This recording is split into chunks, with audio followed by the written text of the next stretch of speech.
all to the next session on know-how series. This video is about the second part of stick diagrams, wherein we are going to concentrate on a peculiar method which is called as the Euler's method for drawing the stick diagram for any given Boolean logic function. So here in this particular video, we will take one Boolean logic function and we will try to see all the steps that are involved in drawing the stick diagram using Euler's method. The basic idea behind this Euler's method is to create an accurate gate input ordering using Euler's path and to finally extract the stick diagram as well as the layout diagram. In the process of identifying the common Euler path, the first step is we need to construct the logic graph, which you call it as Euler graph. So for that, we need to take the given logic function and convert that logic function into a schematic static CMOS circuit design, where the video link for drawing the static CMOS design for any given logic function is given in the description box below. From that static CMOS implementation of the given logic function, we are going to extract the Euler graph, where the Euler graph will contain vertices and edges. The source or drain connections will be indicated as vertices, which will be numbered also, which we will see when we try to draw the Euler graph. And then we will have these gate inputs, which will be labeled as transistor gates. So those transistor gates will act as edges. So our ultimate aim will be to first create the below two graphs, which means a separate graph for the pull-up network and for the pull-down network. And then we are going to combine both the graphs into a single Euler graph, and from that single Euler graph we are going to find out the common path, so that steps will be explained in the subsequent slides. Here comes two important rules to determine the Euler path. The first rule says traverse each branch of the graph exactly only once, because we have two graphs, one is for the pull down network and the other one is for the pull up network, and we need to traverse each branch of the graph exactly only once. So suppose if we start the traversing from the pull up network, we need to do the same thing for the pull down network also. When we try to traverse the same path in the pull down network, we should retain the second rule, which is the very important rule. We should not change the order of the inputs with which we have traversed the pull up network. So whatever order of gate inputs we have traversed the pull up network path, the same order should be retained. That is the reason I have highlighted here. Identical reordering of inputs have to be maintained when you try to traverse the path in pull up and in the pull down networks. Once both these rules are maintained, then we can easily obtain the common Euler path with which we have traversed the both pull up and pull down networks. Now we will consider a Boolean logic function and we will try to incorporate the steps which we have seen so far. The logic function that we are going to consider is y equal to a plus b dot c plus de the whole complement. So step number 1 says draw the schematic of the given Boolean logic function. We need to start implementing the given logic function using static CMOS design. The video link is shared in the description box below. Please do follow those steps. We need to apply De Morgan's law to find out the pull-up network expression. I have straight away written the pull-up network expression, or you can even follow the shortcut method which I have shared in the video link, which we can just convert all the dot products as addition operations and addition operations as dot products, so that we get the pull-up network expression, and simply take the final complement of the given expression. Then that will give us the pull down network expression, which is y equal to a plus b dot c plus de.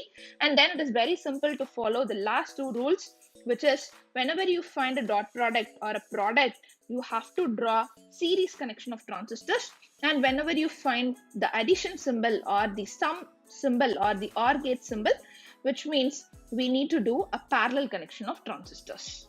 So with this in mind, I have here depicted the static CMOS implementation of the given Boolean logic function. I'll just give an explanation for the pull-up network, where for the pull-up network, the expression says it is a dot b plus c. So when it comes as a and b, which means both the transistors with inputs A and B have to be connected in series with C in parallel. So the C input which is given to this particular transistor is in parallel with the A dot B connection, which means the series connection of A and B transistors. And then again I have series with D plus E. So D plus E says I have to connect two transistors in parallel with D and E as inputs, and that should be connected in series with the A dot B plus C connection. So the same replica has been followed for the implementation of the pull down network also. And finally I have connected the common drain terminals to take the final expression output Y. Now as per the Euler's method, the step says convert the given schematic or whatever schematic which we have implemented for the given logic function. We need to convert that into an Euler graph and then find out the common Euler path. From that we can extract the stick diagram. In this second part of the video, which we are talking about the stick diagrams, we will concentrate on two things. One is to obtain the Euler graph, equivalent Euler graph for the pull-up network and for the pull-down network. And then we are going to combine both the graphs to find out this common Euler path. In a separate video, which is the third part of the video on stick diagram, we will try to utilize the common path, Euler path, which we have obtained in this particular video to draw the stick diagram. Now we will start with the construction of the Euler graph for the pull-up network. There is no specific rule that we need to follow for the Euler graph. Just as per the schematic diagram, we are just going to convert all these or replace all these transistors in terms of lines, that's all. And whenever we have parallel connection, it will be like a loop kind of thing. So that we will see when we try to draw the graphs. Before that, what we need to do is we need to mark the nodal connections, which means we have interconnections in between. So those interconnections have to be marked very clearly so that it will be easy for us to construct the Euler graph. So here I see that the interconnection between VDD and the other things, AB and C, and then I have interconnection between this A and B, because both are different inputs. So here I need to mark this interconnection node as 1. Because this node is already marked as VDD, so I'm not giving a separate name for that. And here I don't have any interconnection, so I can just leave this point. But again, I have here interconnection between, because this is a different connection and C is a different connection. So I need to definitely mark at this point, and that point is going to be 2. And then I have this interconnection node, but this interconnection node is marked as Y, which is otherwise my output node. So once I fix this, it is very easy for me to draw the Euler graph for the pull-up network. So now we will start with the Euler graph. I have VDD here, and then I have B, and there is A here, and I have C. So this is fixed.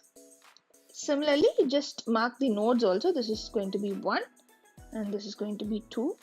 And then again I have a parallel connection of E and D. So this is E and this is going to be D, and this node is going to be output node. The nodal names, which are VDD 1, 2, output, which are encircled in yellow color, are nothing but our vertices. And then we have the gate inputs, which labels the connection between the vertices. So these B, A, E, D, C, they are going to be called as edges. Now here we are going to follow the similar procedure for the construction of Euler graph for the pull down network. So we first started by naming the interconnection nodes. So here the interconnection between C and D is already marked as output, and the interconnection between these two, A and B parallel connection and D and E series connection, anyway both are going to be in parallel. This C dot A plus B and DE is in parallel, so that particular node has been already marked as VSS. Now the interconnection node which we need to proceed is this one, And I'm going to number this one as 3 because I have to continue from the pull-up network nodal namings. There we have ended up with 1 and 2. So I here start with 3, and then we have interconnection between D and E. So that node is particularly marked as 4. Now again, we will proceed with the construction of Euler graph. We need to start with output node. So let this be output, and then it is C, and the C is again branching to A and B, and this particular node is 3, and this is the end of VSS, and from this again I have E, this will be A, B, and this node is 4 actually. And now from output to 4th node I have one more connection, which is D. So that's all. Now here also we can see the vertices and edges markings and all those things. Now we will combine both these separate Euler graphs for pull-up network and pull-down network and combine them to form a single Euler graph to determine the common Euler path. Here we have the separate Euler graphs for both pull-up network and pull-down network, and I've combined both the graphs to create a single Euler graph. So with this, we will try to traverse the common Euler path by retaining two conditions. Whenever we try to traverse the branch, it has to be traversed only once, and we should always follow the same ordering of inputs for both pull-up network and for the pull-down network. So now I will start showing the flow with which we are going to traverse the Euler path. So I will start from A because we have the inputs from A, B, C, D, E. So in that way, when I start, I have A to B, B to C, C to D, and D to E. So I have traversed each branch exactly once. And when I have to traverse for the pull down network, I need to retain the order with which I have traversed my pull up network. So I have traversed in the order of A to B, B to C, C to D, D to E. So the same order only I should follow for my pull down network also. Again, keeping it in mind that when I do follow this particular ordering of inputs, I should again traverse each branch only once. So with that in mind, I will again start the traversal for the pull down network. So I start from A to B, B to C, C to D, D to E. So I have touched to all the vertices and I have crossed each branch exactly once, and I have also retained the identical ordering of inputs for both pull up and pull down network. So now my final common Euler path is going to be A to B to C to D to E. Suppose if you have any conflict in identifying the common Euler path, you should change the ordering of inputs to see whether you get a common Euler path for both pull up and pull down network. So keeping those two rules in mind, it's very easy to determine the Euler path. And once we determine this Euler path, it is very easy to construct the stick diagram for any particular Boolean logic function. And it is also very important to name all these nodes, because the importance of naming all these nodes you will try to understand in the next part of the video, where that is going to play a major role in constructing the stick diagram for the complex Boolean logic function. Hope you all have enjoyed the video on stick diagrams for complex Boolean logic function using Euler's method. We have seen how to construct an Euler graph and how to determine the common Euler path, which is going to help us in a better way of representing the stick diagram for any complex Boolean logic function. Meet you soon in the last part of the video on stick diagrams, how to construct the stick diagram for a complex Boolean logic function using the common Euler path which we have identified from this particular video. Until then, stay tuned. Thank you all for watching this video through Electronics Insight channel.